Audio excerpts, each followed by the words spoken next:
자, 사무엘상 17장의 배경이 무슨 골짜기요? 예, 지금 이제 화면에 보이시는 그 엘라 골짜기입니다. 셰펠라라고 한다고 우리가 여호수아 할 때 한번 공부했던 적이 있었는데요. 이스라엘의 중요한 셰펠라가 5개 있다고 말씀을 드렸습니다. 자, 위에서부터 차례대로입니다. 제일 위에가 아얄론 골짜기. 누가 관련되어 있어요? 성경인물에? 여호수아죠, 여호수아. 예, 해가 머물렀던 것입니다. 자, 아얄론 골짜기 밑에 무슨 골짜기요? 예, 소렉 골짜기. 누구와 관련되어 있어요? 예, 삼손과 관련되어져 있습니다. 사사기에서 보셨습니다. 그리고 세 번째 골짜기 이름이 엘라 골짜기. 올라가면 어디로 올라가냐면 베들레헴으로 올라가요. 그래서 베들레헴에서 이새가 다윗이 이 골짜기 따라 내려온 겁니다. 올라가기도 하지만 내려오기도 하니까. 그래서 세 번째 엘라 골짜기에 관련된 인물은 다윗이다라는 겁니다. 다음에 네 번째 골짜기가 스바다 골짜기 또는 벳 구브린 골짜기 뭐 이렇게 불려지기도 합니다. 자, 여기와 관련된 것은 열왕기로 넘어가는데 왕이 있습니다. 왕 아사 왕이 바로 스바다 골짜기와 관련되어져 있습니다. 자, 그리고 제일 마지막에 있는 골짜기가 라기스 골짜기입니다. 이건 헤브론으로 올라가는 골짜기인데 라기스는 누구랑 관련되어져 있습니까? 히스기야 왕과 관련되어져 있습니다. 그래서 랍사계가 등장하는 그 장면들이 이제 거기 나오죠. 그래서 아얄론, 소렉, 엘라, 스바다, 라기스. 이게 성경책 순서입니다. 아얄론 여호수아, 사사기, 다음에 사무엘상, 다음에 스바다는 아사 왕이니까 열왕기 상 역대기에 나와요. 열왕기보다는 역대기에 나옵니다. 다음에 라기스 이제 제일 마지막 히스기야니까 이렇게 기록되어져 있습니다. 자, 오늘 지금 17장의 배경은 가운데에 해당되는 엘라 골짜기입니다. 자, 엘라 골짜기를 이렇게 그 이미지로 보면 자, 이스라엘은 오른쪽이 동쪽이니까 이걸 좀 뒤집어 놨습니다. 그래서 이 지형들을 같이 보시려고 이 골짜기 자체가 이제 엘라 골짜기입니다. 이따가 드론으로 한번 어떻게 생겼는지 한번 보도록 하고요. 자, 17장 1절에서 뭐라고 표현되어져 있는지 잠시 한번 읽어드리면 블레셋 사람들이 그들의 군대를 모으고 싸우고자 하여 유다에 속한 소고에 모여 소고와 그 다음 아세가 사이 소고와 아세가 사이. 자, 소고와 아세가가 어디 있습니까? 여기 텔 아세가 있습니다. 소고와 아세가 사이 어디예요? 에베스 담멤에 진을 쳤다 그랬죠. 그러니까 소고 현재도 소고란 지명이 있고 아세가 있습니다. 저희들이 나중에 이 아세가로 올라가 사진을 찍었었는데 소고와 아세가 사이에 에베스 담멤에 진을 쳤다. 다음에 2절에 사울과 이스라엘 사람들이 모여서 엘라 골짜기에 진을 쳤다. 그러니까 마주보고 쳤겠죠. 그래서 이스라엘군이 여기에 있었다. 자, 지금 이 화살표 방향은 누가 온 방향이라고요? 베들레헴에서 지금 내려오는 겁니다. 이스라엘 군 진영으로. 누가 와요? 다윗이 내려오는 진영이죠. 자, 그걸 좀 지도를 통해서 다시 확대해서 보면 베들레헴에서 지금 다윗이 이스라엘 진영으로 이렇게 내려왔답니다. 이게 무슨 골짜기로 내려왔다고요?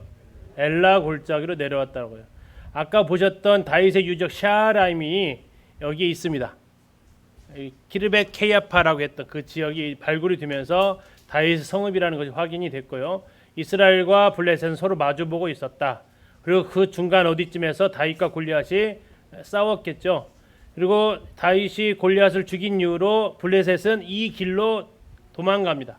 샤라임 길로 내려갔다라고 성경에 이제 표현되어져 있는데 이 길로 내려가면서 이스라엘 백성들이 따라서 그들을 이제 죽이는 모습을 성경은 기록을 하고 있습니다.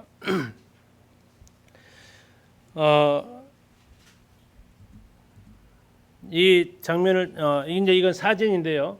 아까 보셨던 곳이 지금 이 위치가 아세가에서 찍었습니다. 아세가에서부터 찍은 사진이고, 자, 소고가 여기 있습니다. 소고와 아세가 사이에 뭐가 있다고요? 에베스 담밈이 있다. 그래서 이쪽을 에베스 담밈이라고 하는 분도 있고 이쪽을 에베스 담밈이라고. 정확한 위치는 에베스 담밈은 나와 있지는 않습니다.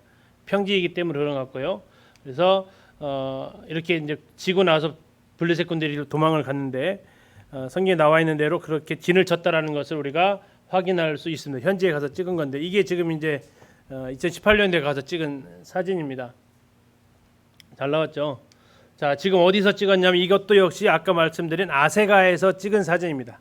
아세가 산에서 올라가서 찍었더니 아세가와 소고 사이에 에베스담, 이번 여기다 표시를 한 거죠. 가이드마다 이게 설명이 좀 달라요.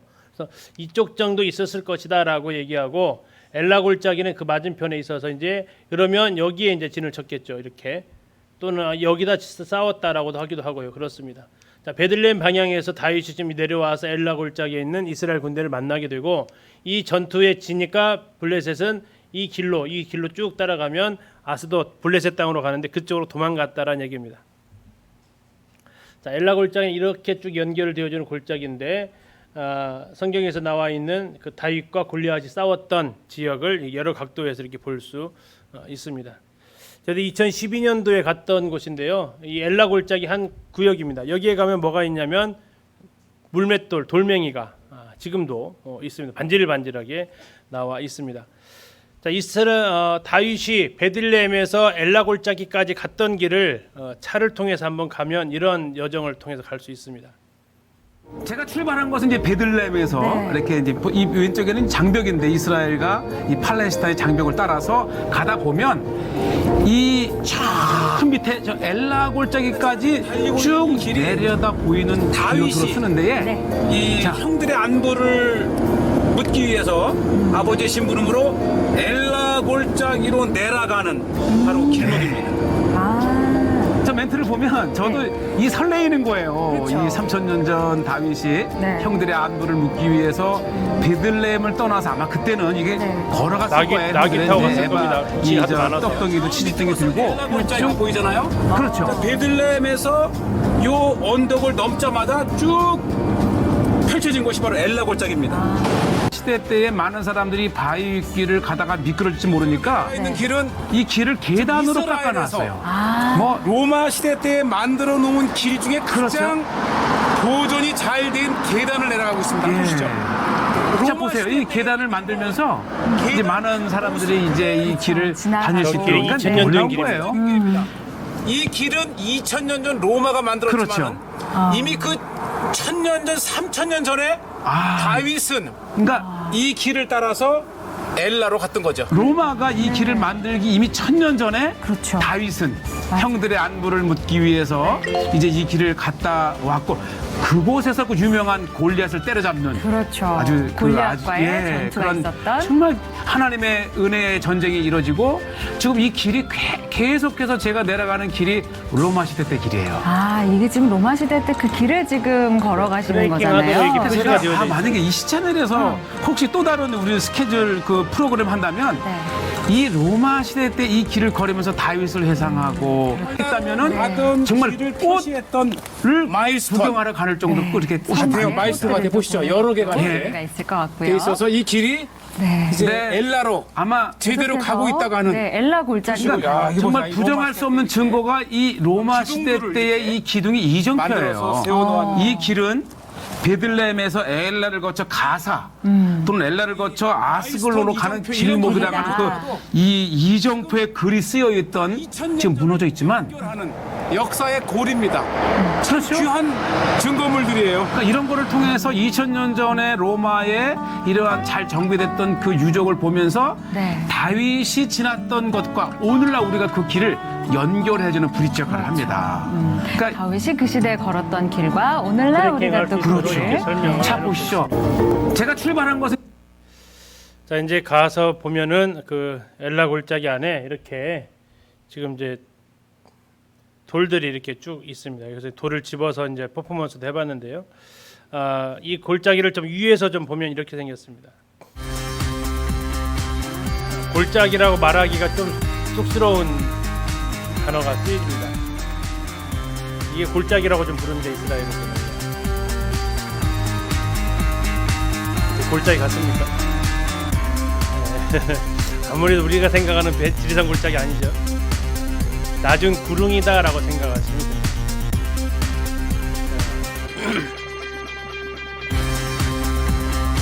지금 보면은 이쪽에는 블레셋 군대가 진을 치고 있고 또 반대쪽에는 이제 이스라엘 군대가 진을 치고 있고 이쪽으로 쭉 내려가면 블레셋이 도망간 길이 나오게 됩니다.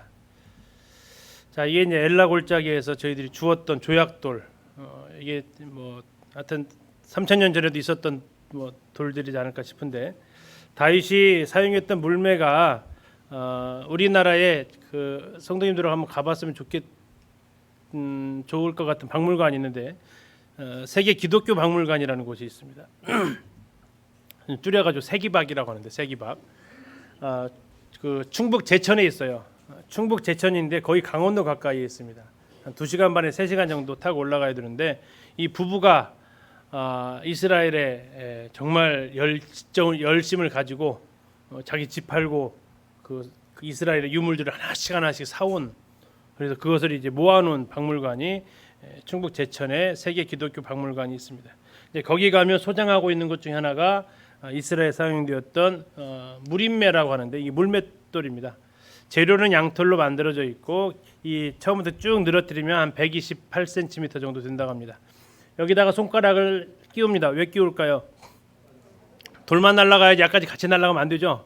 그래서 이제 날아가지 않도록 고리로 만들어져 있고 이게 지금 계란입니다.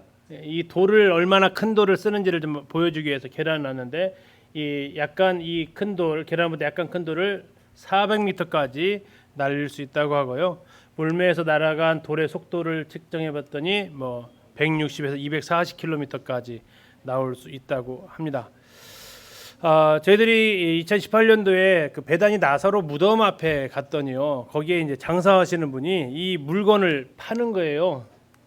근데 시범을 보여주시더라고요. 물맷돌 날리는 시범을. 자기가 다윗인 것처럼. Look up. One. Two. 저거 누가 맞았을지 모르겠지만 전혀 안 보이죠. Don't worry. 반응 좋으니까 한 번 더 한다고. Look up. One. 우리는 말린 거였는데. One. Two.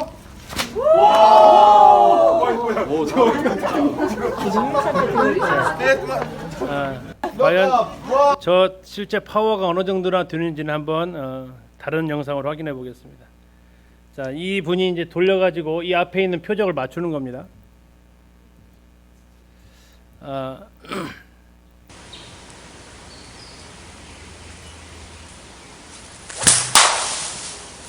잘 맞추죠. 네, 이걸로 해서 소리가 아주 웅장합니다. 네, 이거 뭐 바퀴를겠죠. 웬만하면 상당한 파워를 가지고 있습니다. 그래서 이게 성경의 기록이 이게 과연 죽을까? 죽을 수 있습니다.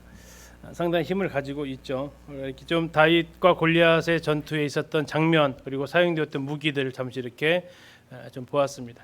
자, 이 전쟁 끝나고 나니까 갑자기 이제 그 다음 날 일면 뉴스에 누가 등장을 합니까? 예, 다윗이 등장하죠. 뭐 아주 대대적인 홍보가 되어졌을 겁니다. 그리고 이제 다윗은 아버지의 집이 아닌 왕궁으로 다시 호출됩니다. 전에 이제 사울을 위해서 하프를 연주했던 장소죠. 이제 오는데 대접이 달라졌어요. 누가 그를 제일 먼저 맞이하냐면 다윗의 그 의형제라고 알려진 요나단입니다. 자, 다윗과 요나단 하면서 찬양 팀도 있었고요. 이 두 사람 친구였을까요? 요나단이 한참 많습니다. 정말 어쩌면 거의 아버지 아들뻘 정도 되는, 이때 당시로는 한 20살 이상 차이 나는 것으로 보여요. 그래서 사무엘하 1장 26절에 보면 다윗이 요나단을 뭐라고 부르냐면 나의 형 요나단이여 이렇게 부릅니다.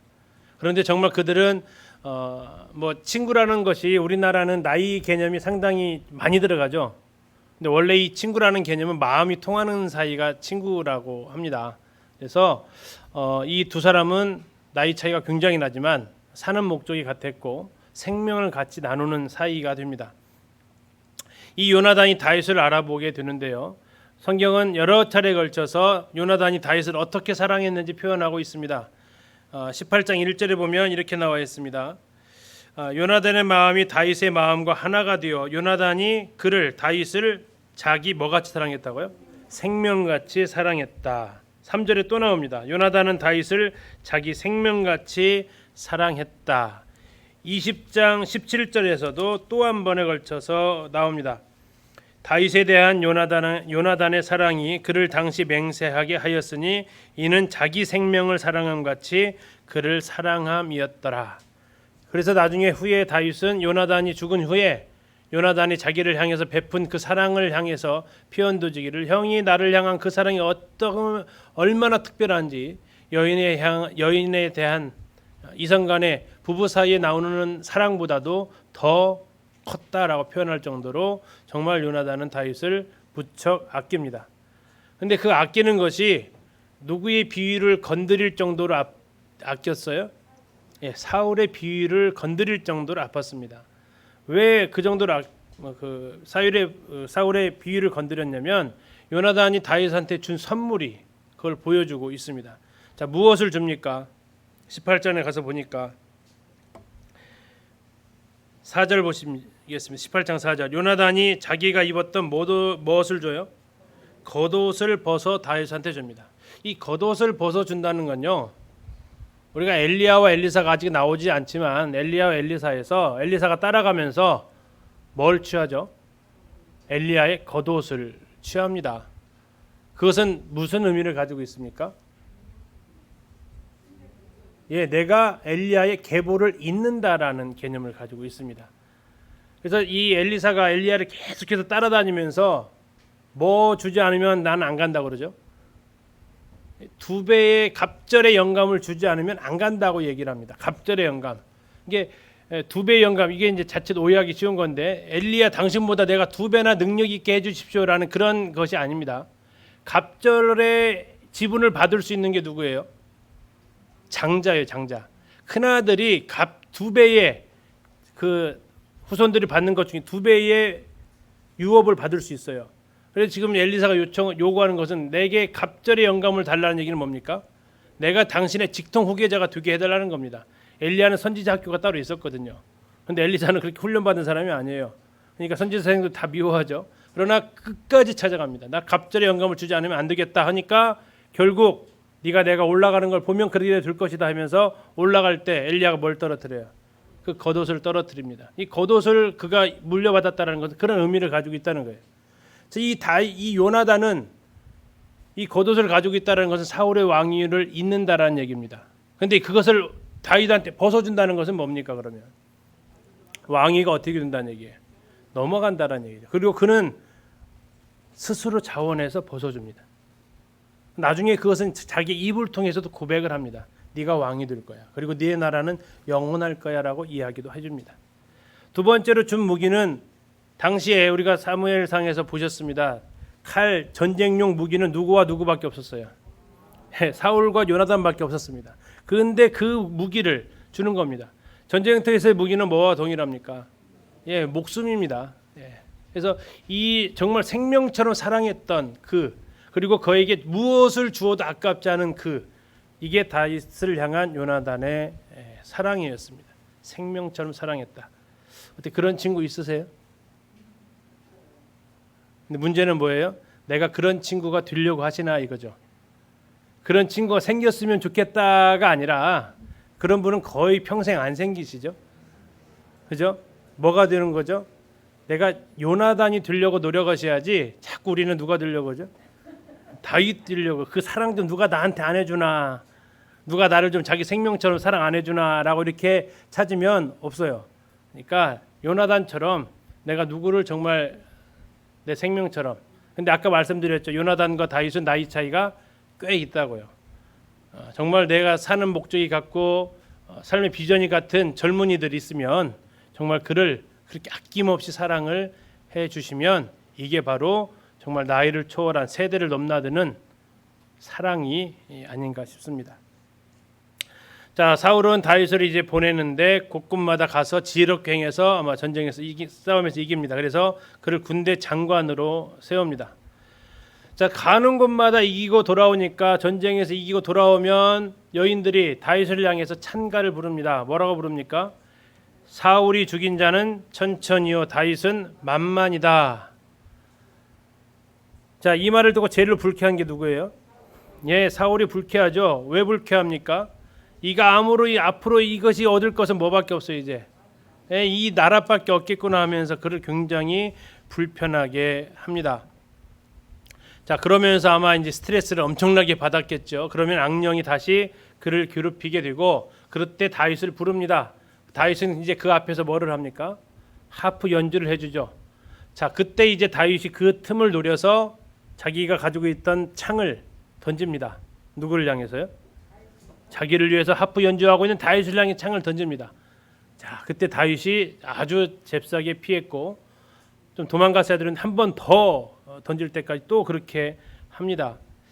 그러면 도대체 사울은 왜 그를 두려워했느냐? 18장 12절입니다. 18장 12절. 여호와께서 사울을 떠나 다윗과 함께 계심으로 사울이 그를 두려워한지라. 이게 다윗이 사울에게 두려움이 되었던 것이었습니다. 그런데 아까 다윗을 자기의 그 하프 연주해주러 해주는 사람을 택한 이유 중에 하나가 뭐였다고 했어요? 여호와께서 함께 계시는 사람이었단 말이죠. 그게 좋아서 뽑았는데 이제는 뭐가 된 거예요? 그게 제일 눈에 가시가 되었고 그를 두려워하는 이유가 되었다라고 이야기를 하고 있습니다. 그랬더니 이제 그를 죽이지는 못하고 그를 강등시킵니다.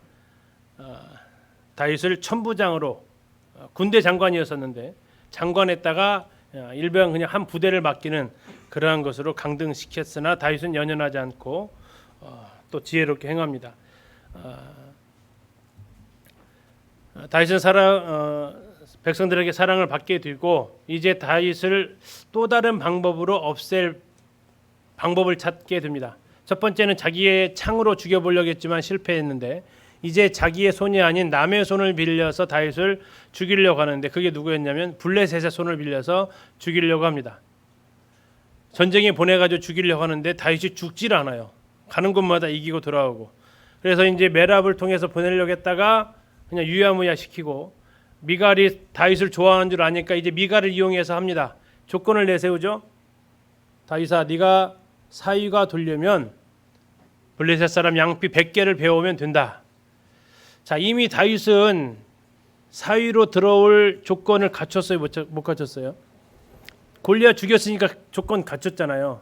그럼에도 불구하고 또다시 조건을 걸으면서 다윗을 죽이려는 계획을 세우게 되죠.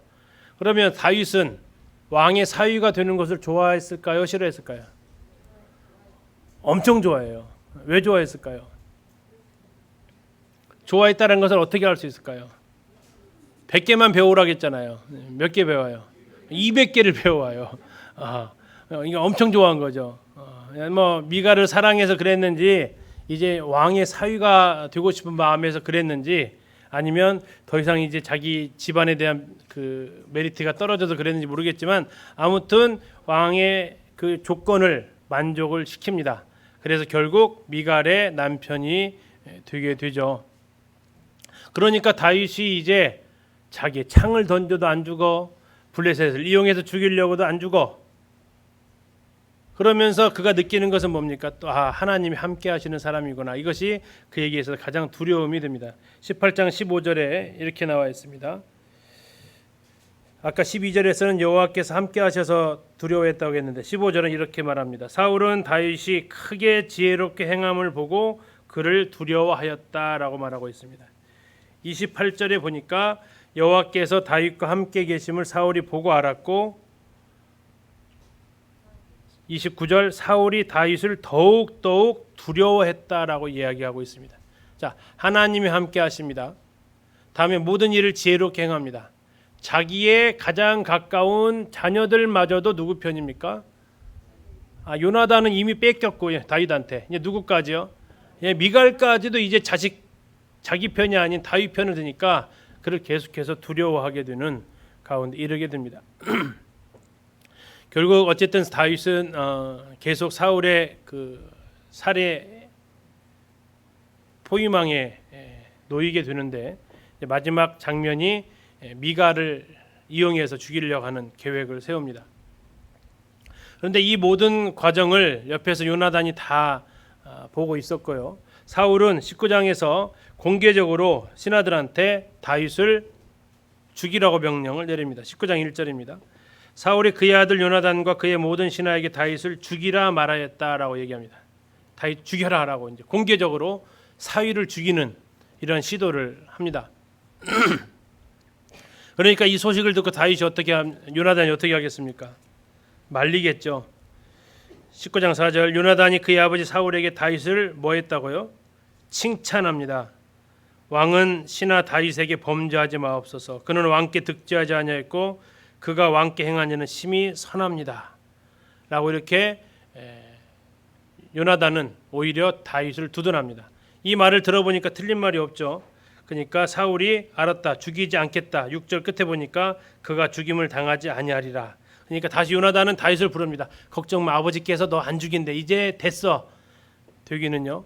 또다시 이 악령에 사로잡히자 이번에도 또다시 단창을 들어 올려서 다윗을 죽이려고 합니다. 다윗은 또 피하게 되고 이제 다윗은 집으로 돌아갑니다. 이 돌아간 집이 다른 데가 아니라 바로 사울의 궁이죠. 거기에서 미갈과 이제 잠을 자려고 하는데 다윗을 잡기 위해서 군대를 보내죠. 그러자 이번에 다윗을 누가 도망시킵니까? 미갈이 다시 도망시킵니다. 그리고 다윗이 잤던 곳에 우상을 눕히는데 이것을 통해서 뭘 알 수 있습니까? 사울이 누구를 숭배했다는 걸 알 수 있어요. 우상을 숭배하는 집안이었다는 것을 알 수 있습니다. 사울이 지금 여기까지 간 거죠. 자, 그래서 다윗은 밤중에 지금 이제 그림을 하나 찾아서 넣어봤는데, 자 이렇게 이게 누구겠습니까? 이 누구겠어요? 미갈이겠죠. 밑에 내려오는 건요. 이렇게 도망쳤던 사람 신약에 있죠. 사울이 막 이렇게 담으로 도망치는데 아무튼 이렇게 도망쳐서 어디로 가냐면 라마로 갑니다. 라마는 누가 사는 곳이에요? 사무엘이 사는 곳입니다. 그래서 라마 나옳이라는 것은 특별 지명이 아니고 라마에 있는 그 목자들이 있는 처소, 목자들의 처소는 정해진 곳이 아니고 돌아다니죠. 이렇게 그곳으로 가게 됩니다.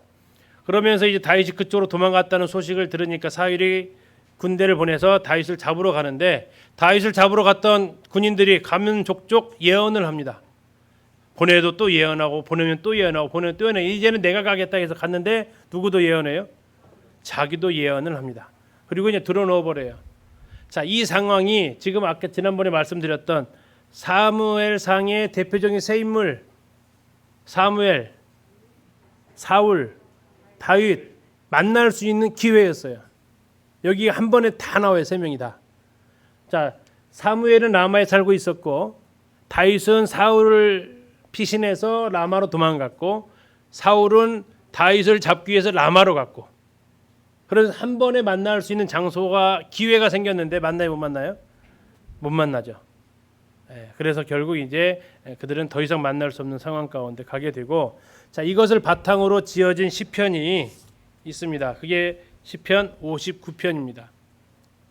다윗의 믹담시에서 나오는데 사울이 사람을 보내서 다윗을 죽이려고 그 집을 지킨 때에 그러니까 시편 59편을 읽으시려면 사무엘상 19장을 보시면 알 수 있습니다. 몇 개 구절만 생략해서 좀 읽어보면 나의 하나님이여 나의 원수에게서 나를 건지시고 나의 원수 삘이 누굴까요? 사울이죠. 그렇죠? 일어나 치려는 자에게서 나를 높이소서. 사울도 치려는 자로 표현합니다. 2절 악을 행하는 자에게서 나를 건지시고 이 누구의 악을 행하는 자? 사울. 피 흘리기를 즐기는 자 누구예요? 사울. 나를 구원하소서. 그들이 나의 생명을 해하려고 엎드려 기다리고 강한 자들이 모여 나를 치려하니 여호와여 이는 나의 잘못으로 말미암이 아닙니다. 나의 죄로 말미암음도 아닙니다. 4절 나한테는 허물이 없습니다. 그들이 달려와서 그냥 죽이려고 하는 것뿐입니다. 주님 나를 도우시기 위해서 깨어 살펴주소서. 주님 은혜를 그들에게는 악을 행하는 모든 자들 사울에게는 은혜를 베풀지 마소서 하면서 다윗이 하나님 앞에 탄원시라고 그러죠. 이렇게 시를 읊습니다. 자, 이제 다윗은 호롤단신으로 이제 도망자의 신세가 되었습니다. 그런데 이 요나단 가운데 꼈습니다. 아버지를 버릴 수도 없죠. 생명처럼 사랑했던 다윗도 버릴 수 없습니다. 다윗한테 한 번만 더 얘기합니다. 다윗아, 한 번만 더 기다려보자. 내가 한 번만 더 아버지한테 확인해 볼 테니까 제발 한 번만 더 좀 믿어보자. 형이 이렇게 하는 거 아버지가 다 알고 있는데 형한테 이 일을 알게 할까요? 형이 나를 보호해 주려는 사실을 사울 왕의 아버지께서 당신 다 알 텐데 형 모르게 이 일을 진행하지 형이 알게 할까요? 아니야, 내가 다 알아내는 수가 있으니까 가지 말고 여기 꼼짝 말고 기다리고 있어. 알았습니다. 그러면 이번에 딱 한 번만 더 하겠습니다. 그러면서 이제 그때가 마침 언제냐면 매월 1일 월삭이라고 하는 초하룻 날입니다. 자, 이스라엘에게도 이 초하룻 날은 어떤 날이냐면 지난달에 잘못을 회개하고 새로운 마음으로 한 달을 시작하는 거예요. 우리는 보통 새해 첫날 하죠. 이스라엘은 지혜로워요. 매달 해요. 매달. 근데 우리가 좀 더 지혜롭죠. 우린 3일마다 할 수 있다고요. 그죠? 그러면 이스라엘보다 훨씬 더 지혜로운 삶을 살 수 있어요. 자, 아무튼 이 월삭 때에 사울이 그동안에 내가 다윗 죽이려는 거 잘못했다라고 뉘우치고 이제 새로운 삶 살겠다 할지도 모르니까 한번 기다려보자. 대신 그 식사 자리에 자녀들이 다 해야 되는데 난 안 가겠습니다. 가면 죽일지 모르니까. 그러면서 그 자리를 이용해서 요나단이 사울의 마음을 확인하려고 합니다. 첫째 날은 그냥 안 왔나 보다 하고 갑니다. 아픈가 보다. 근데 그 다음 날도 안 와요. 그러니까 이제 이 다윗을 향해서 이 사울이 이제 그 본 뜻을 드러내기 시작합니다. 근데 이제 이때 요나단이 이 일을 또 말리게 되죠. 그런데 이미 사울의 뜻은 확고하죠. 죽이겠다고 이미 뜻을 정합니다. 자, 그러면서 요나단과 다윗이 서로 이제 들로 나가서 언약을 맺습니다. 무슨 언약을 맺냐면 내가 한 번만 더 다시 확인하겠다. 여전히 포기 못하지. 한 번만 더 확인하자. 자, 무슨 확인이냐? 만약에 내가 아빠한테 다시 한 번 가서 물어보겠다. 그리고 너를 다시 죽이지 않겠다고 한다면 돌아오자. 자, 구호는 이거다. 화살이 네 왼쪽이나 오른쪽에 이쪽에 있다고 그러면 너는 오면 된다. 근데 화살이 네 앞으로 가면 너는 그냥 앞으로 곧장 도망가면 된다. 이게 우리의 약속이다. 화살이 이 편에 있다. 그러니까 앞쪽이 아니고 왼쪽인데 그쪽으로 쏘겠다. 그러면 그 화살을 주워놓은 아이한테 화살이 이쪽에 있지 않냐 그러면 너는 안심해라. 그런데 내가 이 아이한테 화살이 네 앞에 있지 않느냐 그러면 너는 이제 도망가라.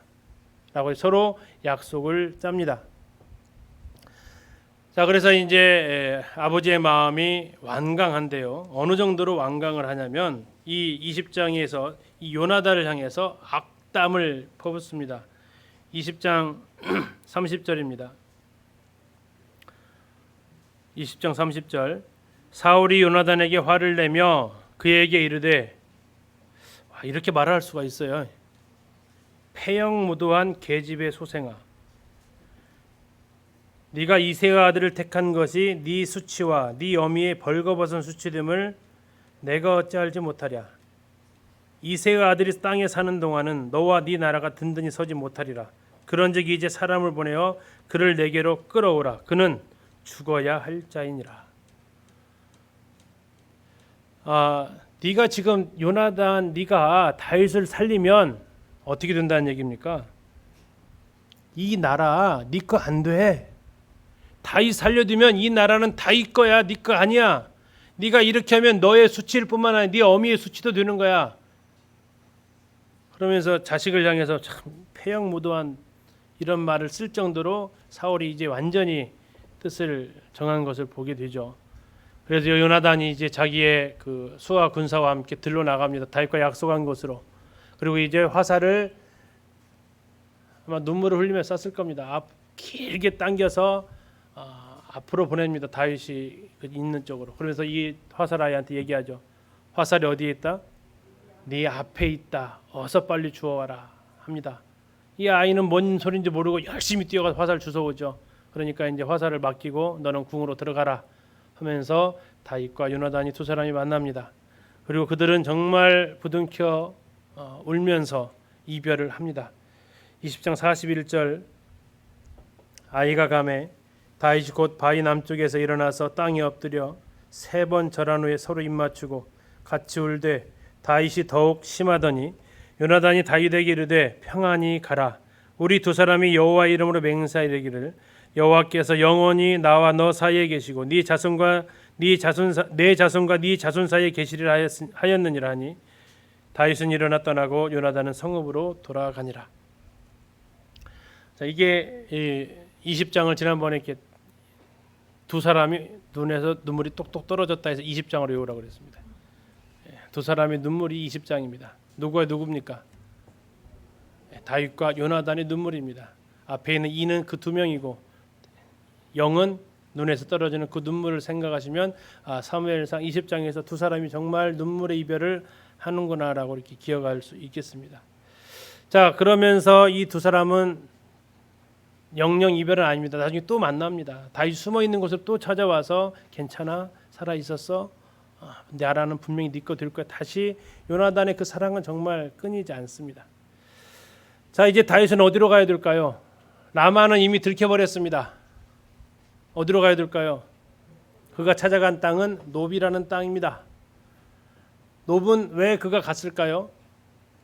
여기는 당시에 성막이 있었던 자리입니다. 제사장이 여기에 상주하고 있었는데 아히멜렉이라는 제사장이 거기에 있었습니다. 이 아히멜렉이 지키고 있을 때 다윗이 갑니다. 그래서 먹을 것 좀 없습니까? 뭐 제대로 이제 먹지도 못한 거죠. 그래서 이 제사장이 다윗한테 뭘 줍니까? 떡상에 있었던 떡, 새로운 떡을 놓으면서 물려낸 식어버린 떡, 식은 밥을 먹기가 좋을까요? 식어버린 떡을 먹기가 좋을까요? 그래도 밥이 나서요. 떡은요, 딱딱해지거든요. 그러면 이 물려낸 떡이기 때문에 일주일이 있었을 겁니다.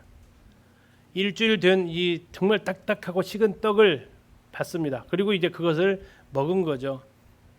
나중에 이제 이 마태복음에서 이 사건을 다시 한번 언급이 되어집니다. 자, 아무튼 이 상황을 보면서 다윗이 혹시 무기도 있을까요? 제가 급히 왕의 명령을 시행하니라 무기를 못 챙겨왔습니다. 하니까 뭘 줘요? 당신이 여기다가 맡겨놨지 않았습니까? 무슨 칼을?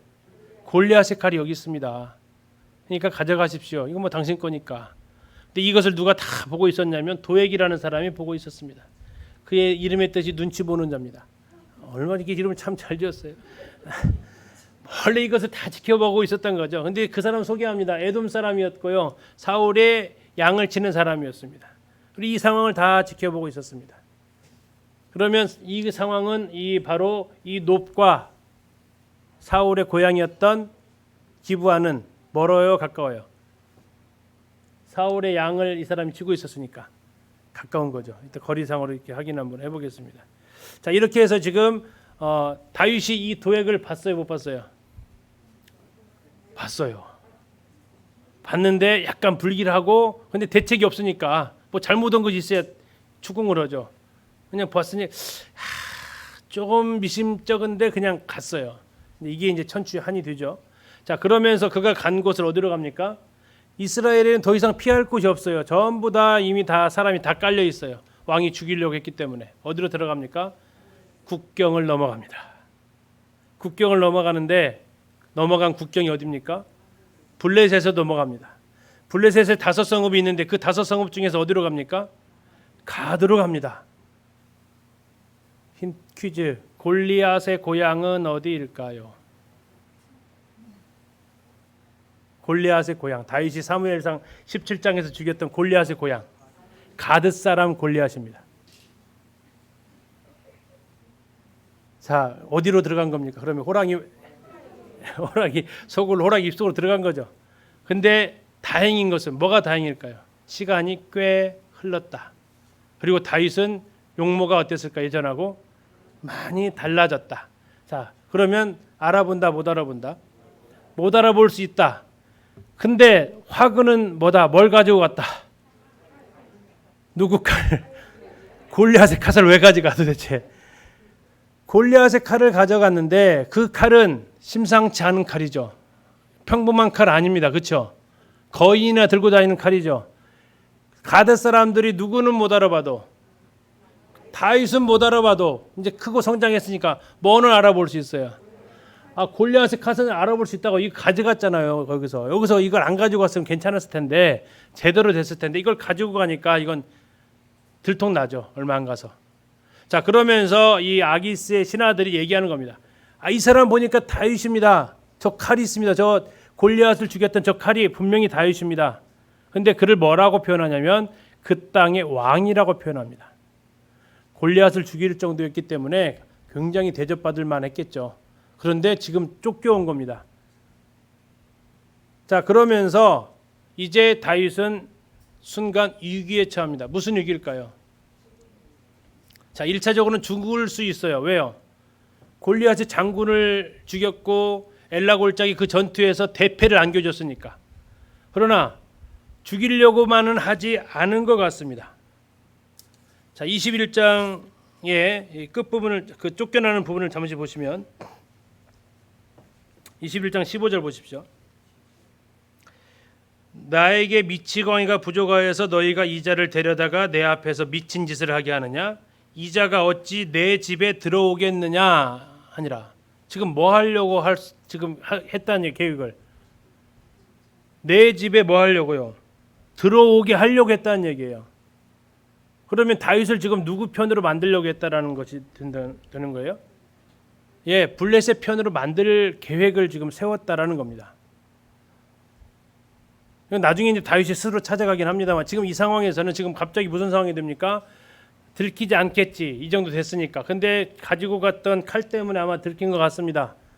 졸지에 죽을 위험도 있었겠지만 그러나 이가 왜 이스라엘의 그 땅의 왕이 여기까지 왔느냐 상황 살펴보니까 왕이 죽이려고 하는 거죠. 사울 왕이.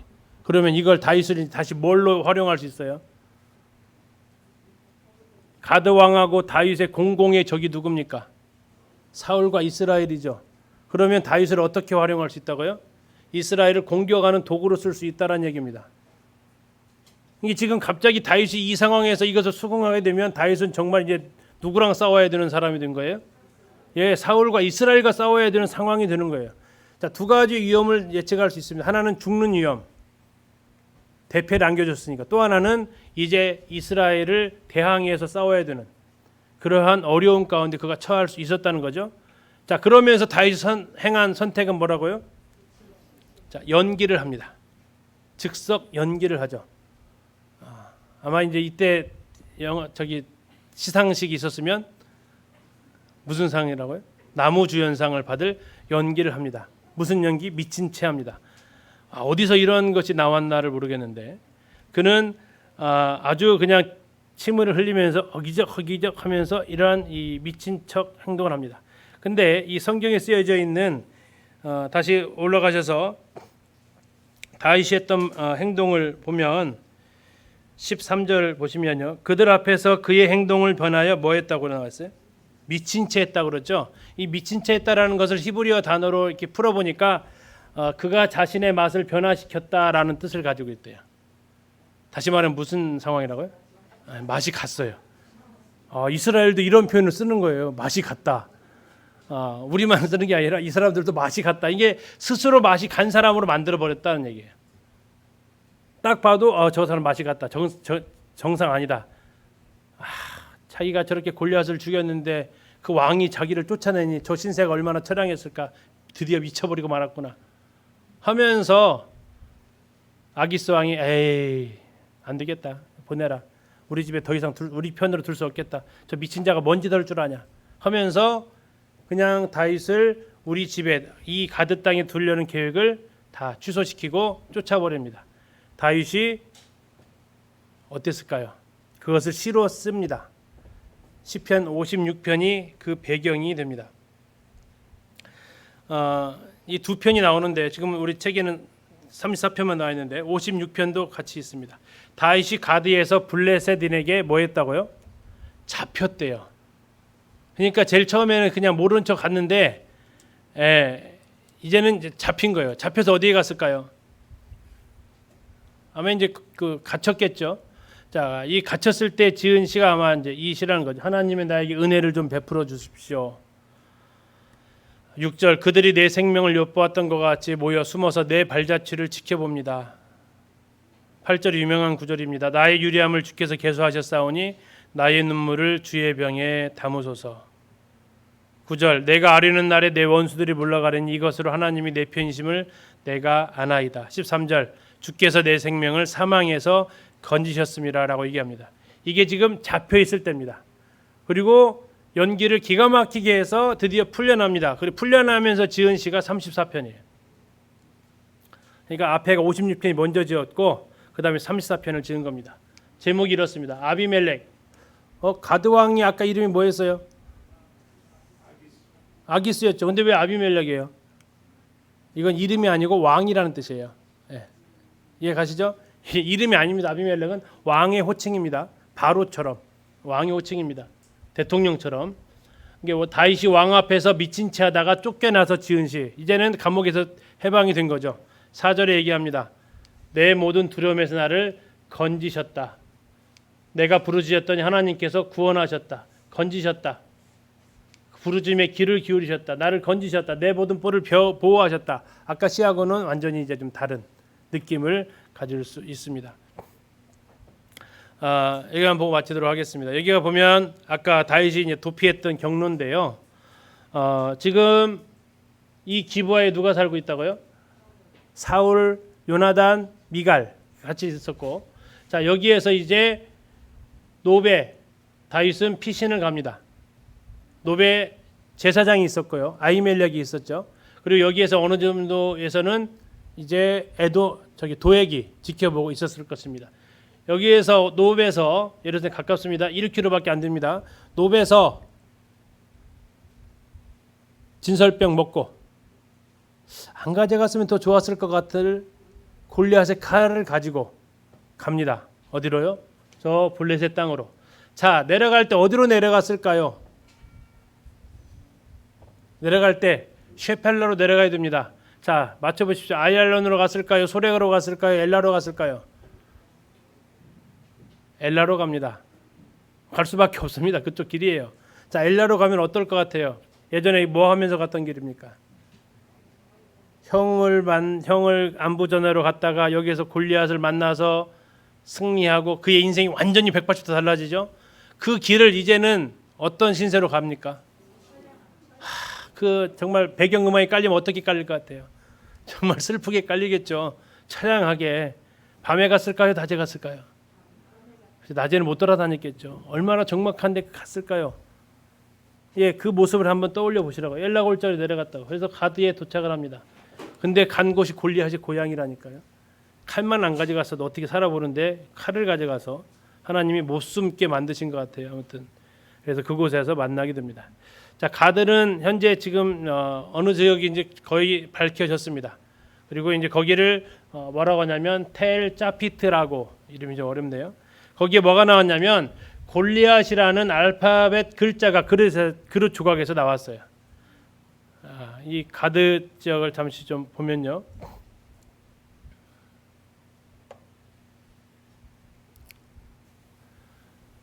다윗이 이긴 골리앗의 고향으로 유명한 곳이다. 가드는 아스돗에서 옮긴 여호와의 법궤가 머물렀을 때 큰 환란이 있었던 곳이다. 사울을 피해 도망했던 다윗이 미친 척하면서 살아났던 아기스의 도시이다.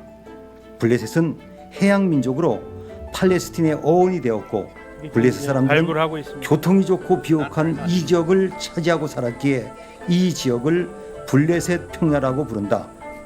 다른 곳으로 여겨졌던 가드는 텔 짜핏으로 부르는 이곳으로 동일시되었다. 자, 그래서 하나만 더 마치겠습니다. 노브 땅만 잠시 좀 보겠습니다.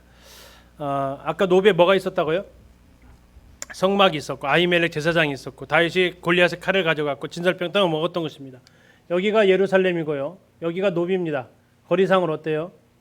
약 한 1km 정도 떨어져 있습니다. 다음에 저 기브아에서 여기까지는 걸어서 1시간 정도면 한 4km 정도 떨어져 있다고 보시면 되겠습니다. 현재 히브리 대학교가 있습니다. 이게 지금 히브리 대학교입니다. 히브리 대학교에서 바라본 건데 여기에 지금 예루살렘 황금돔이 있습니다. 굉장히 가까운 곳에 위치하고 있다라는 겁니다. 여기에 예루살렘 황금 성전이 이렇게 있어서 보입니다. 보이면 그러니까 여기에 제사장이 있었고 여기에 도액이 지켜보고 있었고 그 상황 다음에 다윗의 칼이 골리앗 칼이 여기에 있었고, 그리고 이제 이걸 야경으로 지금 이렇습니다. 여기가 이제 반대로 본 겁니다. 여기가 황금돔입니다. 그리고 저쪽으로 이게 보이는 데가 히브리 대학교 높당입니다. 그래서 아주 지척에서 성경에서 뭐라고 표현되어 있냐면 손을 흔들면 보일 정도의 위치다고 합니다.